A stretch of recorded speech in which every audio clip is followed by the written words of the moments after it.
The next property for the beta function, or to carry forward the discussion about the beta function, is one of the standard result which says that show that beta mn is equal to integral 0 to 1 x to the power m minus 1 plus x to the power n minus 1 upon 1 plus x to the power m plus n dx. Just before this, we have discussed about the property of beta function as an improper integral. In that, the limits expected were 0 to infinity x to the power m minus 1 upon 1 plus x to the power n plus n.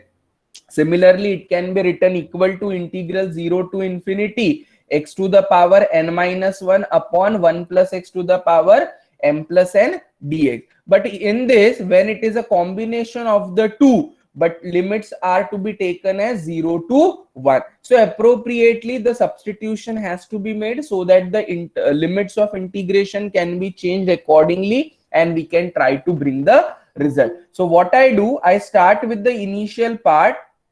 I start with the initial part of the property what we have discussed prior to this. That is, let beta mn is equal to integral 0 to infinity x to the power m minus 1 upon 1 plus x to the power m plus n dx. This is one of the property what we have talked about, which we can call it as improper integral, beta function as an improper integral. So beta mn is integral 0 to infinity x to the power m minus 1 dx upon 1 plus x to the power m plus n, right? But what we have to show, we have to show this as a combination of the two. I can split them. Beta mn can be written as 0 to 1 x to the power m minus 1 upon 1 plus x to the power m plus n dx plus 0 to infinity can be splitted as 0 to 1 and 1 to infinity, right? So accordingly, whatever is the property available with us, why we are doing so? Because in the result, I want it as 0 to 1 as per the definition or the result. So by the property, what I am available with for the improper integral, which is 0 to infinity, this integral is splitted into two. What is that? 0 to 1 x to the power m minus 1 plus 1 to infinity x to the power m minus 1 dx upon 1 plus x. Now मुझे 0 to 1 चाहिए, but I want this is to be converted to n minus 1 so that they can be added together. Common denominator, limits of integration are also same. So if they are converted to a proper format, I can add them together and get the combined result. So now I will be concentrating on this particular term for the substitution. Consider the 1 to infinity x to the power m minus 1 upon 1 plus x to the power m plus n dx. Put x is equal to 1 by t, because limits are to be converted to 0 to 1. So therefore, we make use of the substitution as x is equal to 1 upon t, dx will be minus 1 upon t square dt, and t will be equal to 1 by x. When x is equal to 1, t is equal to 1. When x is tending to 0, t is equal to 0. So accordingly, limits will be changed to 1 to 0. So 1 to infinity x to the power m minus 1 dx upon 1 plus x to the power m plus n is equal to 1 to 0, 1 by t to the power m minus 1, 1 plus 1 by t to the power m plus n minus 1 upon t square dt. This minus can be absorbed by swapping the limits of integration accordingly. So here it is minus times 1 to 0. 1 by t to the power m minus 1 upon, take LCM in the denominator. 1 plus 1 by t will give you t plus 1 upon t raised to power m plus n into 1 upon t square dt. Clear? So accordingly, we will be having the term 1 upon t square dt. Simplify it. This t to the power m plus n will be raised to the numerator. Minus is absorbed. 1 to 0 becomes 0 to 1 as per the requirement. 1 by t to the power m minus 1 numerator में upon 1 plus t to the power m plus n upon t to the power m plus n into 1 upon t square. This goes to the numerator. So 1 upon t to the power m minus 1, t to the power m plus 1, 1 plus t to the power this t square. Now t square में से क्या होगा, m plus 1 होगा, right? So this will be t to the power m plus n upon 1 plus t to the power m plus n, as it is m minus 1 plus 2 will give you t to the power m plus 1. When this is raised to the numerator and subtracted, what it will be giving you, t to the power n minus 1. M will be cancelled, and therefore I am left with integral 0 to 1 t to the power n minus 1 dt upon 1 plus t to the power m plus n. Here, in case of definite integral, variable doesn't affect or it is immaterial. So instead of t, I can write it in the form of x. So what I am getting here, 0 to 1 x to the power n minus 1 dx upon 1 plus x to the power m plus n. As in the equation 1, you add them together. This particular integral, which was 1 to infinity, we have converted now to 0 to 1, and accordingly we can add them. As definite integration is immaterial for variable beta mn, here what we had started with 0 to 1, this term as it is, this integral is converted, add them together, integration limits are same, denominator is same, and then we can club it together and get the simplified form. So integral 0 to 1 x to the power m minus 1 plus x to the power n minus 1 dx upon 1 plus x to the power m plus n. So with the help of one of the property of definite integration as an improper integral or beta function as an improper integral, we can switch over to the combination of the two. In this case, again, just to revise in a short, we have to prove combination of the two, but limits are 0 to 1. So 0 to 1 x to the power m minus 1 plus x to the power n minus 1 upon 1 plus x to the power m plus n dx. We start with the property of improper integral. Split this 0 to infinity, split it as 0 to 1, 1 to infinity, and consider this particular integral for further evaluation. Try to bring the limits of integration for this part as 0 to 1, and then we can easily clear it off, right? So this is how it can be considered, and then we can make use of the proper substitution and do the other part. And later on, when it is a case of definite integration, we have made substitution in the form of t, but you can replace it in the form of x, as it is definite integration, and club them together. We can easily get the desired result. So beta mn will be addition of 2, denominators are same, limits of integration are also same, so we can club them and simply get the answer. The next corollary what we have is, given that integral 0 to infinity x to the power m minus 1 dx upon 1 plus x is pi upon sine n pi, and then show that gamma n into gamma 1 minus n is pi upon sine n pi. This is one of the property in the gamma function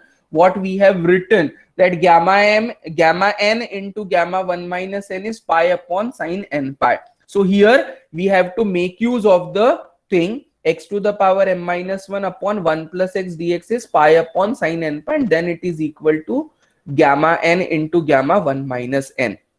But see, मुझे यहाँ पर denominator में सिर्फ 1 plus x लिखा हुआ है, right? So by the property of beta function as an improper integral, मेरे पास property है 0 to infinity में, I can express the beta function. So beta mn is equal to 0 to infinity x to the power m minus 1 dx upon 1 plus x to the power m plus n. Another property which gives you the connection between beta function and gamma function is beta mn is gamma m into gamma n upon gamma m plus n, because these two RHS are same. pi upon sin n pi ये दोनों में दिया हुआ है, तो मुझे इन दोनों में कनेक्शन बिल्ड करना है.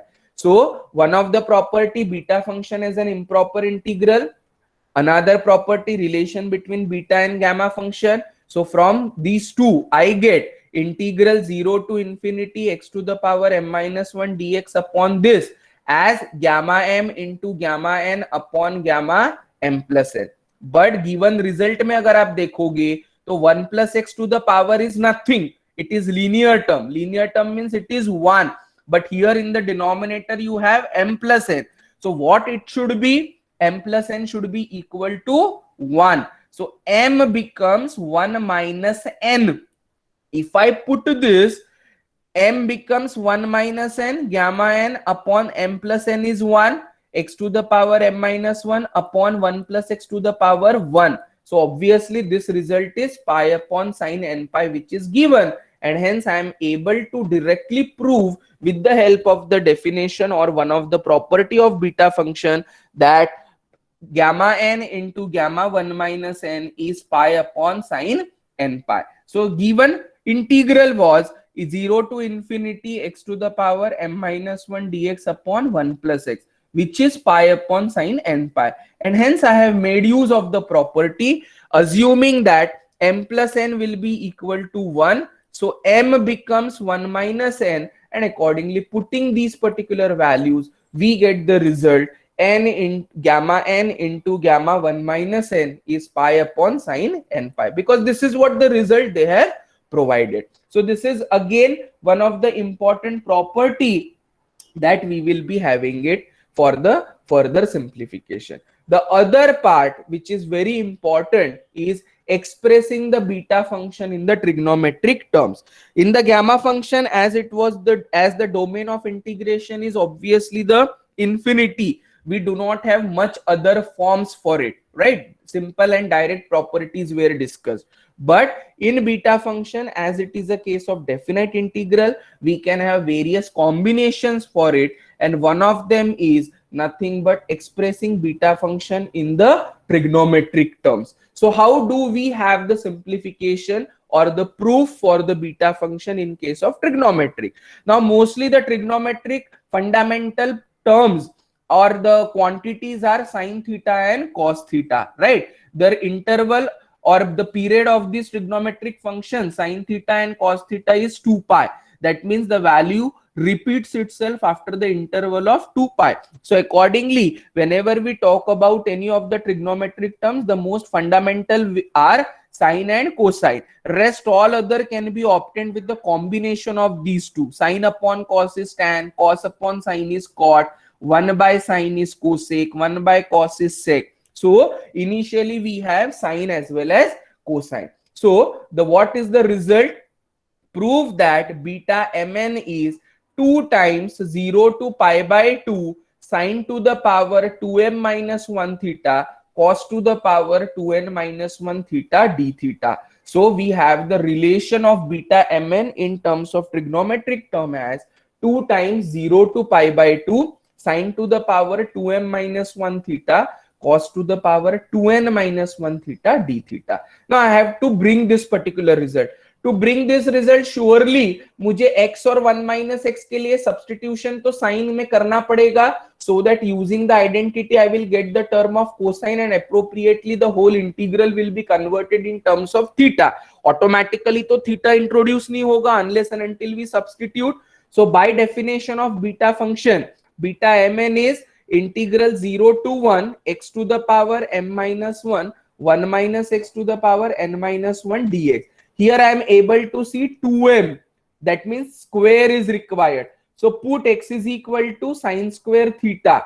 Obviously 1 minus sine square theta, 1 minus x will become cos square, and we can easily try to generate the requisite terms as per the requirement of the RHS. So this particular term gives me the hint that I should use the substitution x is equal to sine square theta. So beta mn definition is written 0 to 1 x to the power m minus 1 into 1 minus x to the power n minus 1 dx. Put x is equal to sine square theta. Dx will be 2 sine theta cos theta d theta. Derivative of it. 1 minus x will be 1 minus sine square theta, which is cos square theta. When x is equal to 0, sine 0 is 0. So theta is equal to 0. When x is equal to 1, sine square theta will be 1. Theta is pi by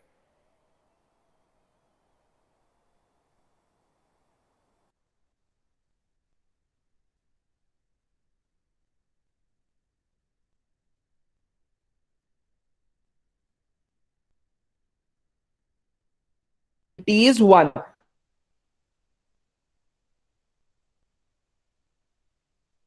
Automatically your limits of integration are also changed. So beta mn becomes the term as sine square theta to the power m minus 1 cos square theta to the power n minus 1 2 sine theta into cos theta d theta. Now take the apply laws of indices. Sine square theta to the power m minus 1 means 2 into m minus 1. Sine theta to the power 2 into m minus 1 is 2m minus 2.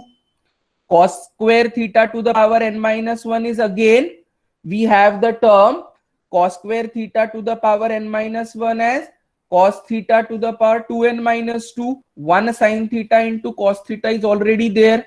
Take this particular 2 outside the integral. So 2 into 0 to pi by 2. 2m minus 2 plus 1 is 2m minus 1.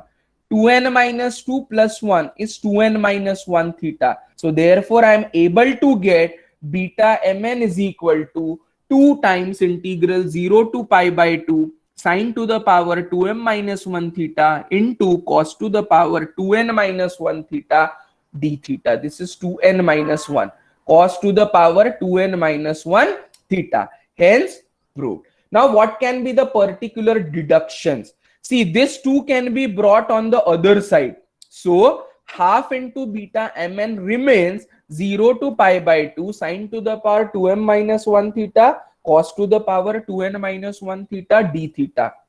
If I put 2m minus 1 as p and 2n minus 1 as q, this particular term can be put as p, this particular term can be put as q, because every time whatever will be the power of sine or degree of sine term, I cannot intentionally convert it into 2m minus 1.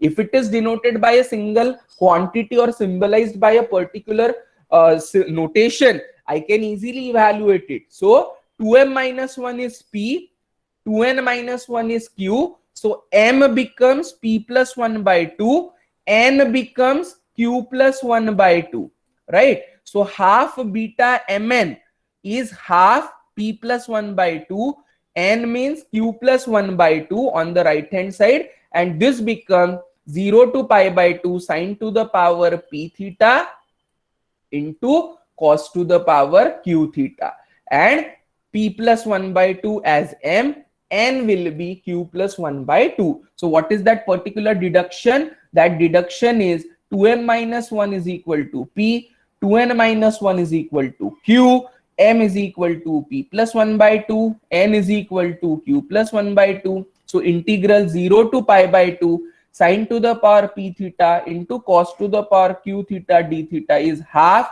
beta p plus 1 by 2 comma q plus 1 by 2. Now what is relation between beta and gamma? Beta mn is gamma m into gamma n upon gamma m plus n. Solve them and you get the simplification.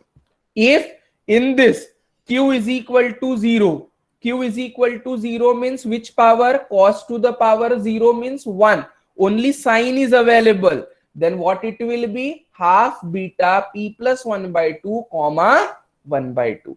If only cos is available, means p is equal to 0, means sine to the power 0 is 1. This is not there. Only term of cos is there. So how it will be? Half beta 1 by 2 comma q plus 1 by 2. See, I am putting q is equal to 0. 0 plus 1 means 1 by 2. P is equal to 0. 0 plus 1 means 1 by 2. So I am getting the result half beta 1 by 2 comma q plus 1 by 2. You can replace it by p also. Whatever is the power or degree, you can call it as p. So 0 to pi by 2 sine to the power p theta d theta is half beta p plus 1 by 2 comma 1 by 2. Sine cos to the power p theta also will give you the result half beta p plus 1 by 2 comma 1 by 2. So whenever you have the individual terms for sine as well as cosine, you have, provided the limits are 0 to pi by 2, this is very important to check because they might give you to confuse the limits at 0 to other some quantity, but it should be 0 to pi by 2, then only it is applicable. So in general, 0 to pi by 2 sine to the power p theta or cos to the power p theta d theta is half beta p plus 1 by 2 comma 1 by 2. put 2m is equal to p and 2n is equal to q. So m becomes p by 2, n becomes q by 2, wherever you have in equation A. So 2m is equal to what they are saying, p. So this will become p minus 1. This will become q minus 1.